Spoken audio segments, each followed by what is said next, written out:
Hey guys, what's up? This is Panther Dragon, and today we'll be going over the top 5 best junglers for solo queue. So in the recent patch, which is 4.12, there hasn't been a lot of changes except the Spirit of the Ancient Golem change, but that doesn't really matter because tank junglers still suck. But this patch, I feel like there are junglers who are certainly more stronger than others at the moment, and my opinion on some champions have lowered while other champions have higher, so let's go ahead and let's get started. Alright, so at number 5 we do have Casper, aka Evelynn. Honestly, the way I feel about Evelynn right now is, she's still good, she still has that stealth, but I think people are getting used to how she plays. People are generally buying more pink wards. If you ward deep in her jungle, you'll see her doing creeps like wraiths or wolves, etc. And in a teamfight scenario, people will generally know that Evelynn is going to try and flank them with the ultimate initiation, and so it's actually very predictable on what she's going to do next. But other than that, her early game ganks are still good. You don't really know where she is because of her stealth, and she's free to gank any lane unless there are pinks or deep wards into her jungle. And once she does obtain the Spirit of the Elder Lizard, her damage is incredibly high. And then right after, she'll just build Banshee's Veil, Randuin's, etc. And you'll see in teamfights that her damage is still high even with just the Elder Lizard. And her initiation is pretty strong as it does slow everyone, gives her a really high hit point shield, and she can flank from the side or behind, forcing an enemy to split their damage between Evelynn and the rest of her team. And once late game comes, she kinda falls off a bit, doesn't really have a lot of utility or CC. Her damage does fall off, but her shield is still there, I guess. But like I said previously, I just feel like everyone's getting used to her, they know how to play against her, buy pinks more deep in her jungle, and then yeah, she kinda loses her early game prowess. At number 4, we do have Jarvan. So what do I find good about Jarvan, and why do I find him better than Eve? So definitely his early game ganks are stronger, although Eve has that stealth, so she can get more ganks more often.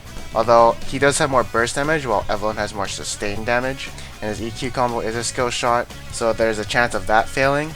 But he does have a better mid game and late game.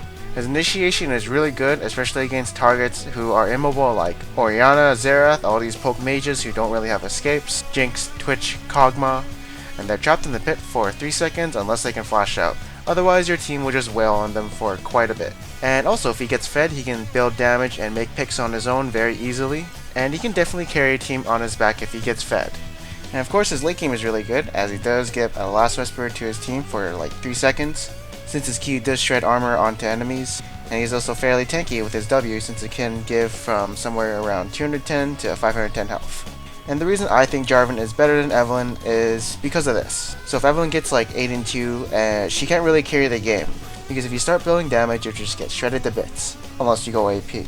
And on the other hand, if she like kind of feeds, goes 0 and 3, she's not really that useful. And if Jarvan does the same thing, well, he's naturally tanky, he still has a CC, he has a really good initiation tool, and his early game presence isn't as far from Evelynn.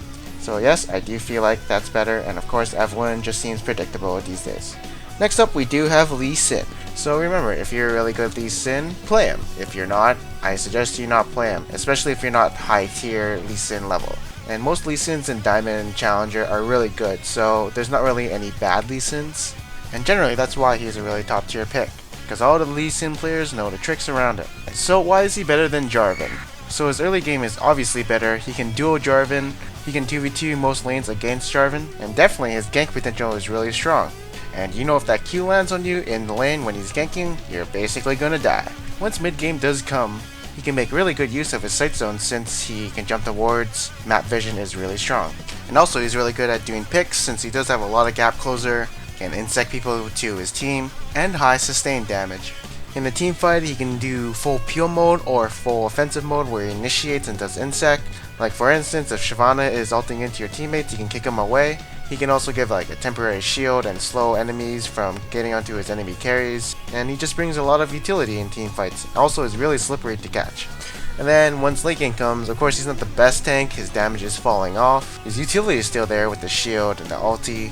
And yeah, he's a really good jungler right now. If you know to play him to his fullest potential, you'll climb the ladder like no tomorrow. And at number 2 we do have Rengar. So you can go the one-shot Rengar build, which is obviously better for lower ELO since you can actually carry, but there's a new build with the mid-red CDR Rengar. And honestly, if you thought Nocturne's ganks were strong, try a better version of Nocturne and having that ultimate on a lower CDR. And during the early game phase of Rengar, if you have 20% CDR, you have a 96 cooldown on your ultimate, and that means you can just keep spamming gank lanes. And what's so strong about those ganks is you can't really see them coming unless you ward deep in his jungle, and it's nearly impossible to avoid his E unless he sucks at the skill shot, since the only reaction time you have is that exclamation mark and you only have literally 1 second to react. And since his ultimate does give him another 5 ferocity stacks, that's another root for the enemy, giving a total of 3.5 seconds of a root, sort of like Morgana. And with his Nocturne offer, a 1 to 2 second fear that makes him run away from you, and you can flash out of, okay, so Rengar is definitely in my vote. Also, when mid game does come, he can lock down an enemy squishy with his empowered Bola Strike, and of course do that again while being pretty tanky with his W, and just being this annoying tank who just keeps throwing bolas at you and roots you sometimes. And if people still aren't grouping, he's really good for picking off people since he is level 11 now, and that means a much lower cooldown on his ultimate. Once late game comes, he does kind of fall since he isn't the best tank, and he only has one type of CC, which is a root and a slow, and his base damage isn't that strong enough, so yeah, he just becomes a utility Rengar who just throws E's once in a while. But definitely his early game and mid game are really strong. And like I said earlier, the only reason I think he's better than Elise is because he's like Nocturne 2.0. And at number 1 is Elise. So again, she's real strong. Early game, she can duel a lot of people. She has 4 spells that do damage, 2 gap closers, and a stun. Also does more damage on auto attacks with Spider Form. But why is she so strong? Why is she stronger than everyone else? Alright, so turret diving is really easy for Elise since she does have repel to change aggro, so that consistently puts pressure onto lanes that are losing since there's a potential that she could dive them. Her early game damage is really strong too, so that makes her an early game jungler. Her repel is like a free Zhonya's, which also can be used as a gap closer or escape if other minions are nearby. So that tool right there is actually really strong. She's also ranged, so that means she has the potential to siege towers very well. Even though Spirit of Ancient Golem did get nerfed, most Elises nowadays do get Spectral Wraith, so getting that Spectral Wraith does improve her early game power, but she is less of a tank when she does come to mid game. So what I find the most strong about her is her 2-second stun from her Cocoon. That thing mid game, late game is gonna wreak so much havoc if it lands into his squishies, as they are basically gonna die. It's also a really good peeling tool if you're trying to peel for your squishies. Honestly, the amount of tools that Elise has in her kit is just so much that she'll always be good. She can do a large amount of things that other junglers can't really do, and she just has so much power into her right now. Now if you're just picking her up, I recommend you not playing her. Look for how people are playing her, know what to do in certain situations like her combo, etc. She is a very hard jungler to play, so yeah, I recommend you playing in a normal game for 10 games if you're a quick learner, 5 games. Now if you don't like playing junglers who are heavy damage early game, you can try utility junglers like Skarner, Maokai, and Amumu. Hey guys, thank you for watching my video. I hope you guys enjoyed it. Please like, subscribe, and comment below. Now if you really want to help me, all you have to do is subscribe, because the dream of my lifetime goal is to get 100,000 subscribers. So yeah, I really want to get that 100,000 and look pretty. So thank you for watching, check out my other videos, and I'll see you next time.